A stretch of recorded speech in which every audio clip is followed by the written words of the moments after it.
The mural came about after a discussion with people in the branch, Jane's family and some other people connected with the story, including Grimshare's Provost Lorraine Cameron.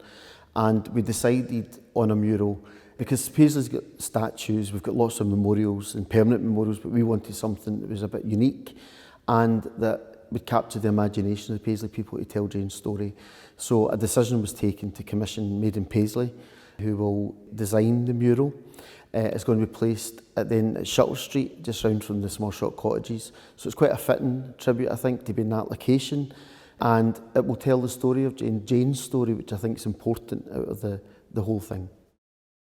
I met up with Jane's family, some of Jane's family, and they were giving me information, and we took notes of things that Jane Haining, they would like to see in the mural, but you've got to condense that, because there was so much about Jane that there was no wall big enough to incorporate everything. So you have to condense it all to try and get that story. It's a homage to someone who's died in Auschwitz, so it was quite challenging to bring a human,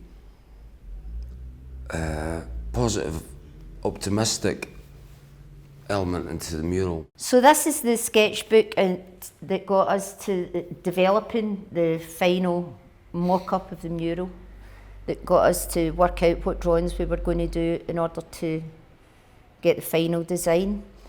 This is some quotes and things that were said about Jane Haining, and then we moved on to more quotes, more information about Jane from other people, but actually things that Jane had said. I think the most poignant one was when she got arrested from Budapest, and she says to the kids, "Don't worry, I'll be back for lunchtime." And that was her taken to Auschwitz. So for me, I thought that was really sad. You can get a full picture of how Jane Haining, the person Jane Haining, just by different stages of her life. And I actually think you can get a picture of the character of Jane Haining and the work that she actually did throughout her life. She did a caring role from very early on by looking after her sibling. So I think from that point, she was going that way anyway.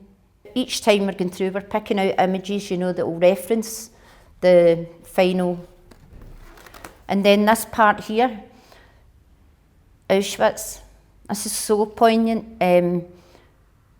That tells the full story of Auschwitz and what Jane Haining would have been in amongst. I was looking at the Mexican muralists, I was looking at Soviet propaganda art, I was looking at the miners' union banners that they carried, and I was also looking at, for a softer side, due to the kind of poignancy of this project, I was looking at Delft, Dutch Delft pottery, ceramics, to give it a kind of soft touch.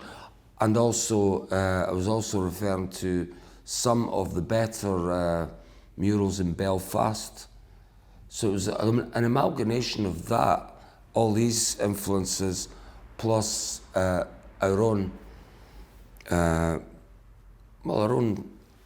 combined, I don't like using the word style, I'd call it handwriting, yeah. It was initially requested, that we got the image of Jane Haining reading to the children in, so we've included that. I think that's an important image. Yeah, that's almost the centrepiece of her. I think it's a fine location. I think it's a well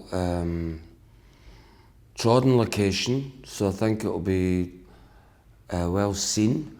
So it's not like our previous murals where we've had to climb up on cherry pickers 3 floors up, painting at the top of chimney stacks and stuff like that, which was a little bit scary if you suffer from vertigo and there's a wind blowing and it's going side to side.